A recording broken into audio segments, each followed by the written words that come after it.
नमस्कार, मेरा नाम है नितेश और आज मैं आपको जम्मू और कश्मीर में जो परिसीमन की चर्चा हो रही है उसके बारे में बताऊंगा कि आखिर इस चर्चा में क्या बातें हो रही हैं।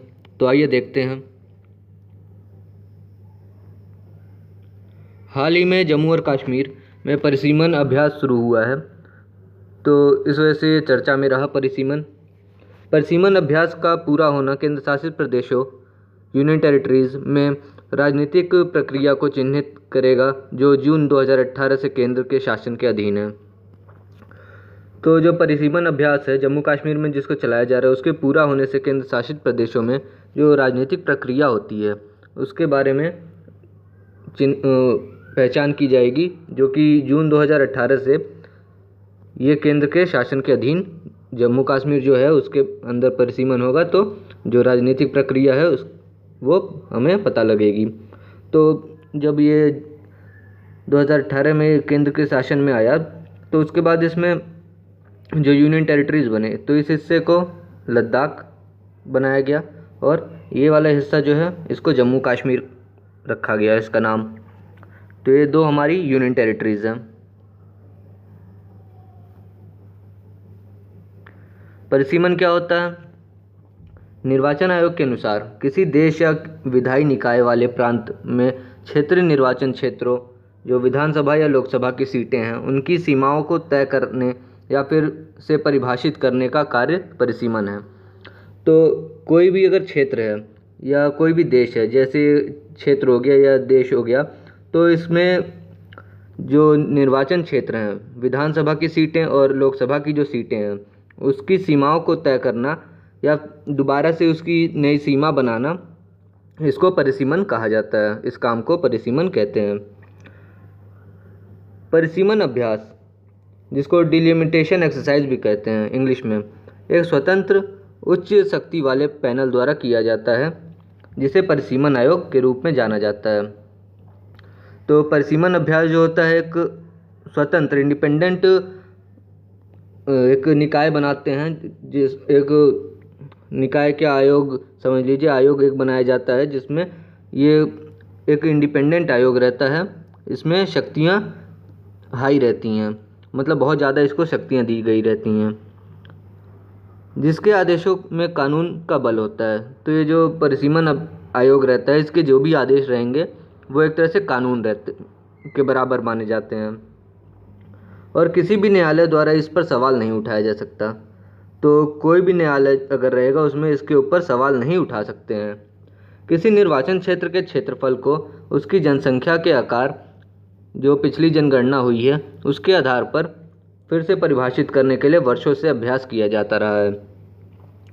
तो कोई भी अगर निर्वाचन क्षेत्र है उसकी जनसंख्या के आधार पे जो हमारी सीटों का बंटवारा है उस चीज़ों को दोबारा से फिर से उसमें नया जो हमारा पिछला जनगणना हुआ है उसके हिसाब से करने के लिए काफ़ी सालों से अभ्यास किया जा रहा है।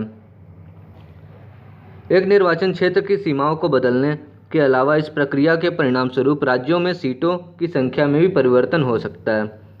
तो अगर कोई ये मान के चलिए हमारा एक राज्य है, इसमें छोटे छोटे या हमारे जो है निर्वाचन क्षेत्र हैं, इस तरह से आप समझिए ये राज्य हो गया, इसमें एक ऐसे हमारा निर्वाचन क्षेत्र हो गया। तो इसमें जो जनसंख्या के आधार पे जब दोबारा से गिनती होगी, जो नया जनगणना होगी उसमें जब दोबारा गिनती होगी तो हो सकता है इस वाले क्षेत्र में जनसंख्या बढ़ जाए, इसमें कम हो जाए, इसमें बढ़ जाए। तो फिर क्या होगा, जब बढ़ गया है तो यहाँ पे भी रेशियो जो होना चाहिए बराबर होना चाहिए। तो फिर ये जो बाउंड्री है इसको हटा करके दोबारा से एक नई बाउंड्री का निर्माण होगा। तो जैसे वार्ड बनाएगा तो उस वार्डों में पहले कुछ और संख्या रही होगी, जनगणना हुई तो वहाँ पे जो वार्ड हैं उसमें जो व्यक्ति हैं उनकी संख्या जब बढ़ गई तो फिर वो जो वार्ड है अगर इतना बड़ा वार्ड है तो इसको छोटा करके इतने में कर दिया जाएगा, अगर इतने में ही एक रेशियो फिक्स हो जा रहा है। तो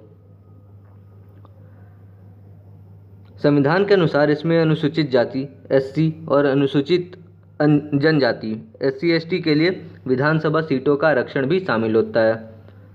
संविधान में लिखा गया है कि जो SC ST हैं तो उनके लिए विधानसभा में सीटों का आरक्षण भी होना चाहिए।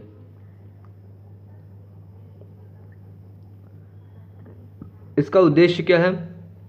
परिसीमन का उद्देश्य समय के साथ जनसंख्या में हुए बदलाव के बाद भी नागरिकों के लिए समान प्रतिनिधित्व का सुनिश्चित करना।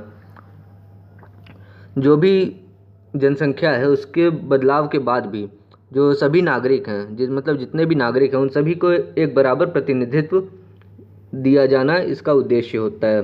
तो जनसंख्या के आधार पर निर्वाचन क्षेत्रों का उचित विभाजन करना, जिससे प्रत्येक वर्ग के नागरिकों को प्रतिनिधित्व का समान अवसर प्रदान किया जा सके।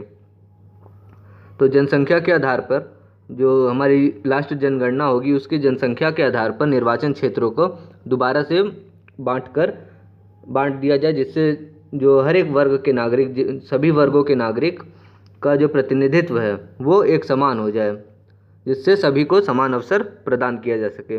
ये परिसीमन का उद्देश्य होता है। परिसीमन के लिए संवैधानिक आधार क्या है? प्रत्येक जनगणना के बाद भारत की संसद द्वारा संविधान के अनुच्छेद 82, जो संविधान का अनुच्छेद 82 है उसके तहत एक परिसीमन अधिनियम लागू किया जाता है। तो जब भी जनगणना होती है तो उसके बाद जो भारत की संसद है, पार्लियामेंट है, उसके द्वारा आर्टिकल 82 में परिसीमन अधिनियम लागू करने की बात कही गई है। अनुच्छेद 170 के तहत राज्यों को भी प्रत्येक जनगणना के बाद परिसीमन अधिनियम के अनुसार क्षेत्रीय निर्वाचन क्षेत्रों में विभाजित किया जाता है। जो आर्टिकल 170 है उसके तहत क्या होता है, राज्यों के अंदर में भी ये जो जनगणना है हर एक जनगणना के बाद एक परिसीमन अधिनियम के अनुसार जो निर्वाचन क्षेत्र हैं उसमें विभाजित किया जाता है। एक बार अधिनियम लागू होने के बाद केंद्र सरकार एक परिसीमन आयोग का गठन करती है। तो जैसे ही परिसीमन जो है वो अधिनियम लागू हो जाता है तो उसके बाद जो केंद्र सरकार होती है एक परिसीमन आयोग का गठन कर देगी। हालांकि पहला परिसीमन अभ्यास राष्ट्रपति द्वारा निर्वाचन आयोग की मदद से 1950 से 51 के बीच में किया गया था। जो पहला हमारा परिसीमन हुआ था वो 1950 से 1951 के बीच में हुआ था। ये निर्वाचन आयोग की मदद से हुआ था। परिसीमन आयोग का गठबंधन अधिनियम 1952 में अधिनियमित था। 1952, 1962, 72 और 2002 के अधिनियमों के आधार पर 4 बार 1952, 1963, 1973 और 2002 में परिसीमन आयोग का गठन हुआ है। वर्ष 1981 और वर्ष 1991 की जनगणना के बाद परिसीमन नहीं किया गया। तो 1991 और जो 1981 है उसके बाद से कोई परिसीमन का काम नहीं हुआ है। परिसीमन आयोग का गठन भारत के राष्ट्रपति द्वारा, तो जो परिसीमन आयोग होता है उसका गठन कौन करता है? भारत का राष्ट्रपति करता है, किया जाता है और यह भारतीय निर्वाचन आयोग के सहयोग से काम करता है। जो परिसीमन आयोग है, परिसीमन आयोग हमारे जो निर्वाचन आयोग है उसके साथ में मिलकर काम करेगा और ये जो आयोग का गठन है इसका आयोग का गठन कौन करेगा? राष्ट्रपति करता है। परिसीमन आयोग की संरचना क्या है? तो सर्वोच्च न्यायालय के सेवानिवृत्त न्यायाधीश, तो इस आयोग में कौन कौन शामिल होगा? जो सर्वोच्च न्यायालय है, सुप्रीम कोर्ट, उसके जो रिटायर्ड जज हैं उनको शामिल किया जाएगा। मुख्य चुनाव आयुक्त को इसमें शामिल किया जाएगा और जो भी संबंधित राज्य हैं उसके चुनाव आयुक्तों को भी इसमें शामिल किया जाता है। जम्मू कश्मीर में परिसीमन देखते हैं। तो अतीत में जम्मू कश्मीर में परिसीमन अभ्यास क्षेत्र की विशेष स्थिति के कारण देश के बाकी हिस्सों से थोड़ा अलग रहा है। तो पहले क्या था, जम्मू कश्मीर को 370 के तहत में एक विशेष स्थिति प्रदान की गई थी, तो उसकी वजह से ये देश के जो बाकी हिस्सों में परिसीमन होता था उससे थोड़ा सा अलग रहा है।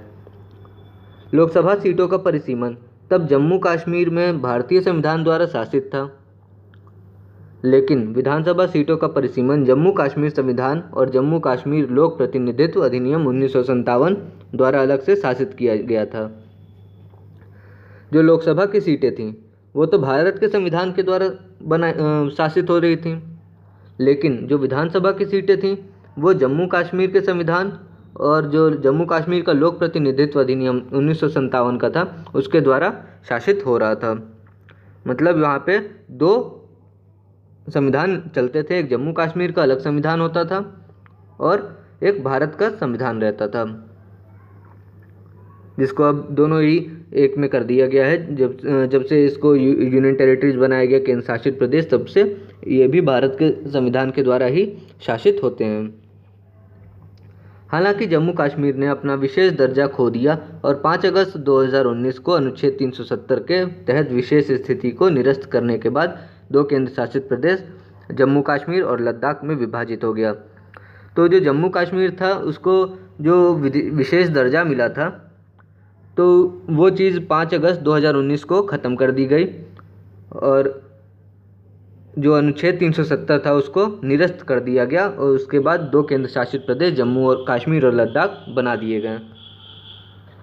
इसके बाद 6 मार्च 2020 को केंद्र शासित प्रदेशों में विधानसभा और संसद की सीटों को बनाने के लिए एक विशेष परिसीमन आयोग का गठन किया गया था। तो 6 मार्च 2020 में क्या हुआ, केंद्र शासित प्रदेश में जो दो हमारे बने जम्मू कश्मीर और लद्दाख, इसमें जो विधानसभा की और संसद की जो सीटें थीं उनको बनाने के लिए एक विशेष परिसीमन आयोग का गठन हुआ था। परिसीमन के कुछ मुद्दे हैं। जो राज्य जनसंख्या नियंत्रण में कम रुचि लेते हैं उन्हें संसद में अधिक संख्या में सीट मिल सकती है। तो परिसीमन के मुद्दा क्या हुआ कि जो भी राज्य जनसंख्या नियंत्रण में कम रुचि लेते हैं, मतलब जहाँ पे जनसंख्या नियंत्रित है या नियंत्रण नहीं लाना चाहते हैं, तो वहाँ पे संसद में क्या होगा, उनको सीटें अधिक मिल जाएगी।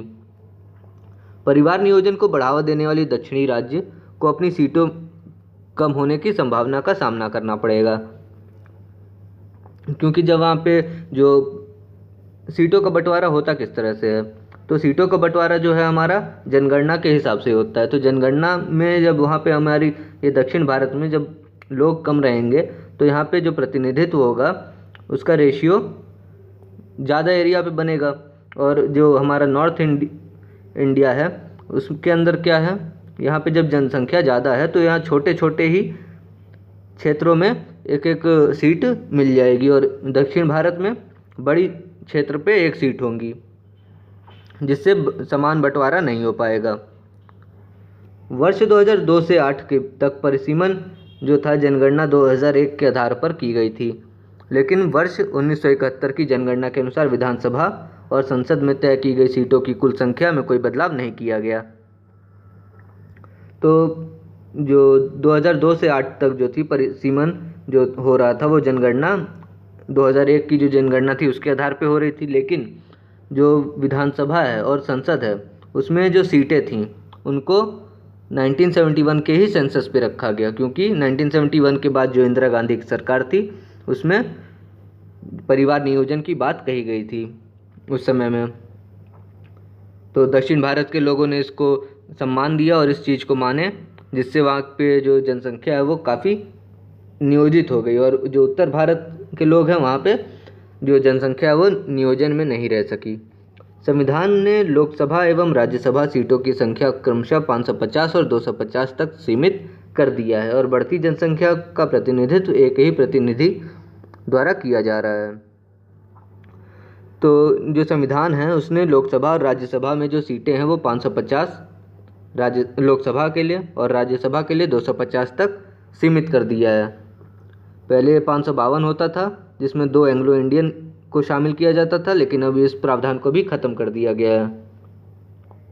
इसलिए अब 550 सीटें ही लोकसभा के पास है और 250 सीट राज्यसभा के पास।